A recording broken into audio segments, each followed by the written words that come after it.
नमस्कार साथियों, बहुत बहुत स्वागत आप सबका हमारे YouTube चैनल पर। आज एक महत्वपूर्ण विषय पर चर्चा करने वाले हैं, अतिथि शिक्षकों के संदर्भ में।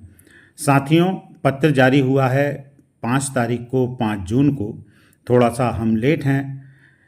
इस पत्र के माध्यम से अतिथि शिक्षकों की जो नियुक्ति है वो नवीन शैक्षणिक सत्र जब प्रारंभ होगा, मतलब 2024-25, तो उसमें जो रिक्त पद जहां होंगे वहां पर अतिथि शिक्षकों से सेवाएं ली जानी हैं।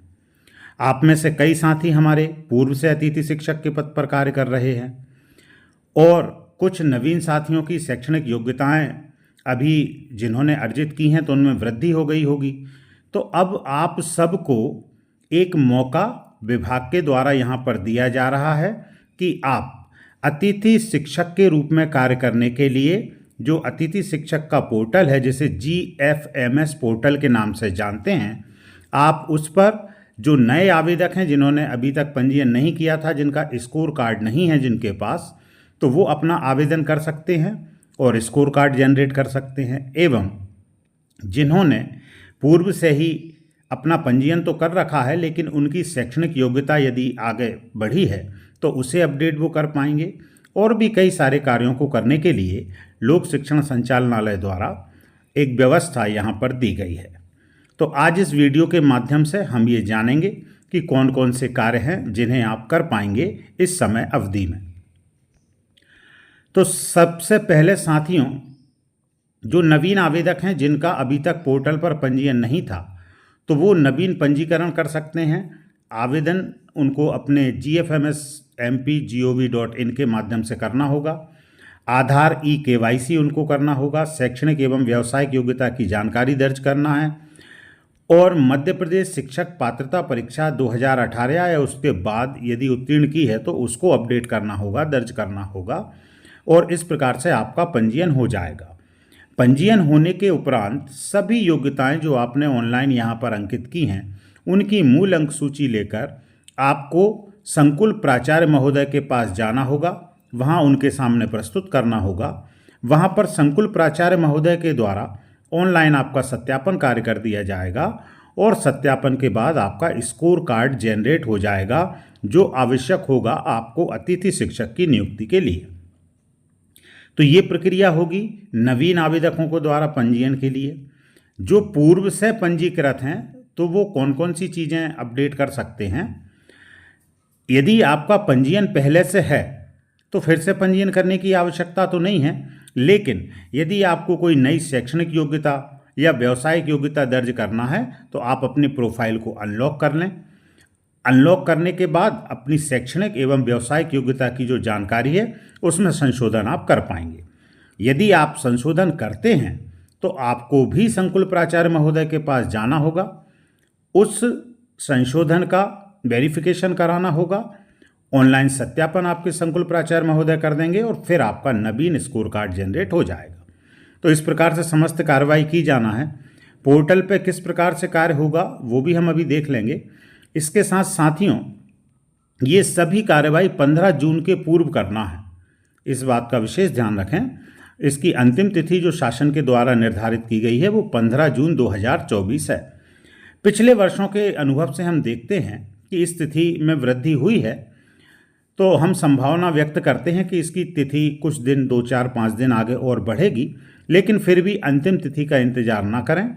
समय के पूर्व अपना पंजीयन जरूर कर लें या कोई अपडेशन करना है तो उसे जरूर कर लें। प्रक्रिया कैसे होगी डिटेल में हम यहाँ पर देखते हैं। जो नवीन आवेदक हैं उनको किस प्रकार से GFMS पोर्टल पर पंजीयन करना है, उसके लिए आप क्या करें, इस प्रकार से विंडो खुल के आएगी। जब आप क्लिक कर देंगे नवीन पंजीयन हेतु, तो यहाँ पर आपको अपना मोबाइल नंबर लिखना है, दोबारा से मोबाइल नंबर डालना है, कैप्चा कोड को दर्ज कर देना है और मोबाइल पे OTP प्राप्त करने के लिए अनुरोध प्रेषित कर देना है। जब आप OTP के लिए अनुरोध करेंगे तो इस प्रकार का मैसेज आएगा जिसमें लिखा होगा कि दर्ज मोबाइल नंबर पर OTP भेजा गया। ये जो OTP आ रहा है इसको यहाँ पर दर्ज कर देना है आपको और इसको सबमिट OTP के ऊपर आपको क्लिक कर देना है। जब आप इस प्रकार से कर देते हैं तो आपका रजिस्ट्रेशन यहाँ पर सक्सेस होगा, आपकी ID यहाँ पर वैलिडेट हो जाएगी और सक्सेसफुली का मैसेज आपके स्क्रीन के ऊपर दिखाई देगा। इसके बाद जो होम पेज खुलेगा वो कुछ इस प्रकार से होगा, जिसमें होम, सूचनाएं, आदेश, ऑनलाइन सेवाएं, ये सब चीज़ें आपको दिखेंगी। अब यहाँ पर सबसे पहला कार्य जो आपको करना है इस पोर्टल में कुछ भी करने से पहले, वो आपको अपना आधार नंबर यहाँ पर डालना है। तो 12 अंकों का आधार नंबर आप यहाँ पर डाल देंगे, एक बार पुनः डाल देंगे और फिर आपको ई-केवाईसी की प्रक्रिया करना है। तो OTP द्वारा ई-केवाईसी करें, इस लिंक के ऊपर आपको क्लिक कर देना है। जब आप इस लिंक पर क्लिक कर देंगे तो यहाँ पर एक OTP पुनः आपको प्राप्त होगा, जो कि आधार की साइट से आएगा। वो जो OTP है उसको आपको अगली विंडो में जाके दर्ज कर देना है और आपका आधार सत्यापन हो जाएगा।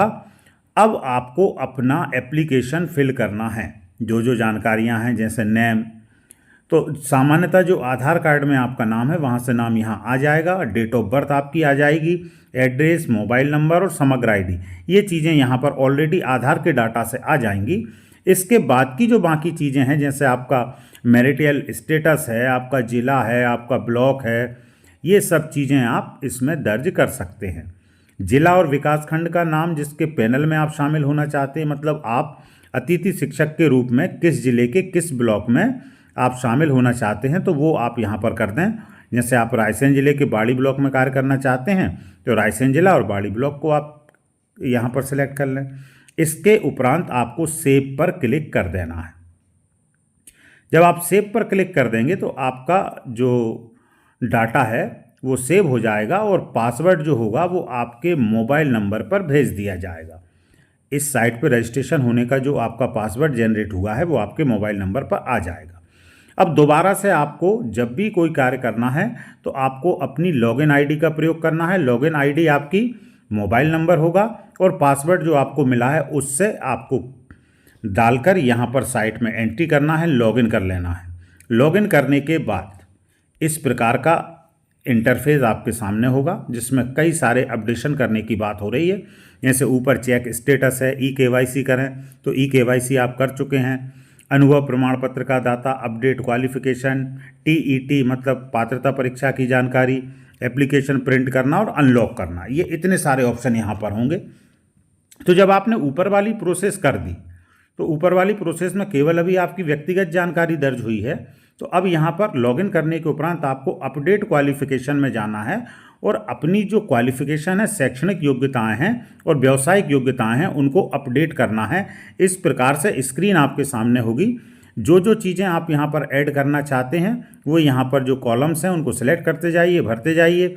नया कॉलम आपको चाहिए तो जो ग्रीन कलर में प्लस का चिन्ह है यहाँ से आप प्रेस करेंगे तो ये प्लस होता चला जाएगा। इस प्रकार से आप सभी डिटेल अपनी यहाँ पर फिल कर सकते हैं। इसके बाद शैक्षणिक एवं व्यावसायिक योग्यता की जानकारी अपडेट करने के उपरांत जब आप ये सभी चीज़ें अपडेट कर देंगे तो कुछ इस प्रकार का एक प्रिंट जिसमें आपके पूरे डिटेल्स लिखे होंगे वो जनरेट होगा, जो आपको डाउनलोड कर लेना है, उसको प्रिंट निकाल लेना है और मूल दस्तावेजों के साथ आपकी जो ओरिजिनल कॉपीज़ हैं वो सब साथ में लेकर और ये प्रिंट आउट लेकर आप जाएंगे अपने संकुल केंद्र पर। संकुल प्राचार्य इसको वेरीफाई करेंगे। यदि कोई जानकारी गलत है तो वो उसको निरस्त भी कर सकते हैं। तो यदि निरस्त कर देते हैं तो आपके लॉगिन पर आपका जो आवेदन है वो पुनः अनलॉक हो जाएगा और आप उसको पुनः अपडेट कर पाएंगे। ये तो बात हो गई उन लोगों के लिए जिन्होंने नया पंजीयन किया है, तो इतनी जानकारी अपडेट करके वो अपना स्कोर कार्ड जनरेट कर पाएंगे।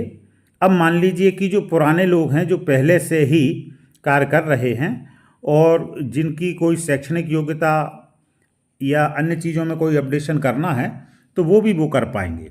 आवेदक यदि आपको स्कोर कार्ड अपना डाउनलोड करना है तो इस प्रकार से जो विंडो होगी वहाँ माई स्कोर कार्ड का ऑप्शन होगा, वहाँ पे आप क्लिक कर लेंगे तो आपका स्कोर कार्ड कुछ इस प्रकार से दिखाई देता है, जो कि आप डाउनलोड कर पाएंगे। ये फाइनल होगा संकुल से सत्यापन होने के उपरांत, फिर आप इसको डाउनलोड कर पाएंगे।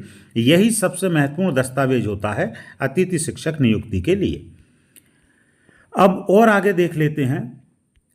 संकुल प्राचार्य के सत्यापन पश्चात लॉक प्रोफाइल होने के उपरांत अनलॉक करने की कार्रवाई हेतु आवेदक के लॉगिन से अनलॉक एप्लीकेशन में जाकर क्लिक करें।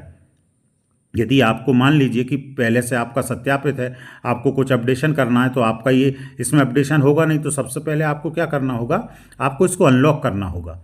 तो अनलॉक करने के लिए आप क्या करें, generate OTP unlock and applicant profile, इस लिंक पे आप क्लिक कर लें। एक OTP आएगा, OTP आने के बाद उसको आप डाल दें, OTP जनरेट कर लें। OTP जब आ जाएगा तो उसको डालने के उपरांत जब आप OTP डाल देते हैं तो इस प्रकार से आपका आवेदन खुलेगा, जिसमें अब आपसे पूछा जाएगा कि select option unlock profile only या अनलॉक प्रोफाइल प्लस eKYC, आप किसे अनलॉक करना चाहते हैं, केवल अपनी प्रोफाइल को या प्रोफाइल और eKYC दोनों को। तो जो भी आपकी नीड है उसके हिसाब से आप कार्य कर लेंगे और OTP आने के बाद आपकी जो जानकारी है वो अनलॉक हो जाएगी। अब अनलॉक होने के बाद आप इसमें अपडेशन कर पाएंगे। अब मान लीजिए कि आपको अपना शैक्षणिक योग्यता है या व्यावसायिक योग्यता है, उसमें कोई जानकारी दर्ज करना है, कोई सुधार करना है, तो वो सब चीज़ें अब आप कर पाएंगे।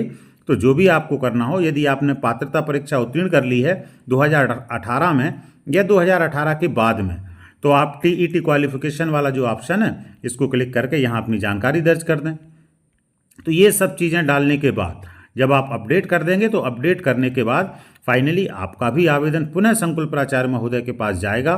तो वो सब जानकारियों के मूल दस्तावेज और इस आवेदन का प्रिंट निकालकर संकुल केंद्र पर जाएं, वहाँ सत्यापन करा लें। एक बार जब वहाँ से आपका ऑनलाइन सत्यापन हो जाएगा फिर आपका स्कोर कार्ड जनरेट हो जाएगा। तो हमारी बहुत बहुत शुभकामनाएं हैं साथियों आपके साथ। शीघ्र इस कार्य को कर लें और आने वाले नवीन शैक्षणिक सत्र में जहाँ पर भी पद रिक्त होते हैं वहाँ पर आप अध्यापन के लिए चुने जाएं, वहाँ पर अपनी सेवाएं दें और एक अच्छे अध्यापक के रूप में कार्य करें। बहुत बहुत धन्यवाद साथियों।